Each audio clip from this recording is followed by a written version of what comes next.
Yeah, and it was good for Anthony Albanese to meet him face to face. I mean, good on him. There's a bit of criticism around the place saying, you know, how religious is he? Well, that's his business. We know he was raised a Catholic, and I know the feeling. I got to meet John Paul II, and the first thing I thought of at the time was my own parents and grandparents and how they would think of that moment. And this is what Anthony Albanese said. He thought of his own mother, how proud she would be, knowing that he got to meet the Pope.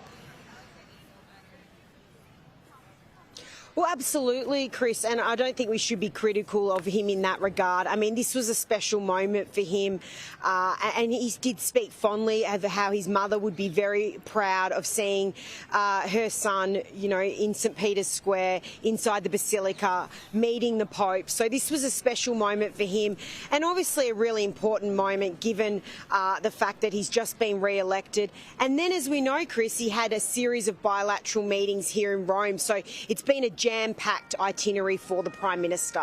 Yeah, that is one of the great benefits of going to an event like this, is the other world leaders you get to see, however briefly, on the sidelines. But he actually had quite a substantive meeting with the Ukrainian President Volodymyr Zelensky. Tell us about that one. He did indeed, Chris. They met yesterday following the inauguration, and they had quite a good discussion. And the Prime Minister did say to Zelensky that tanks are now on the way to help the war-torn country in their fight that's continuing against Russia. They also spoke briefly about Oscar Jenkins, the Melbourne man who's been sentenced to 13 years imprisonment over in the war-torn region.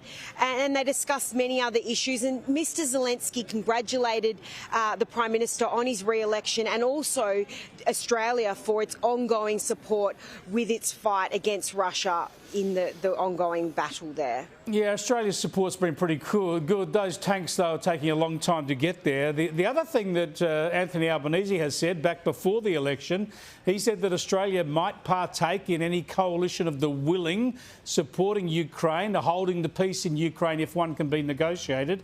And he seems to have repeated that promise to Volodymyr Zelensky. Here's the Prime Minister. We would consider being involved in a coalition of the willing. Yeah. Until then, we'll continue to provide support. We have, as you know, we have tanks that are on their way.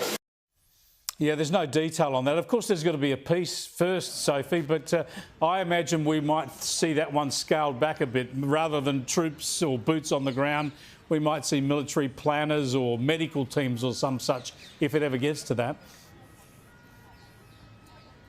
Well, time will tell, Chris. There's more than 30 countries a part of the coalition of the willing. Zelensky did tweet after they had their meeting and mentioned that this was one of the key things that they did discuss. It seems like it was quite, you know, a positive meeting between the pair, and definitely a very important one for the Prime Minister to be able to, you know, have this time with the Ukrainian president. You know, everyone is trying to meet with him around the world. We've seen all the world leaders, Keir Starmer. We've seen, obviously, JD Vance meet with him, you know, the Donald Trump over recent months. So this was a really important meeting for the Australian Prime Minister. Sure was. Thanks for being there for us, Sophie. I appreciate it. Sophie Elsworth there, live from the wonderful city of Rome, right outside the Colosseum there.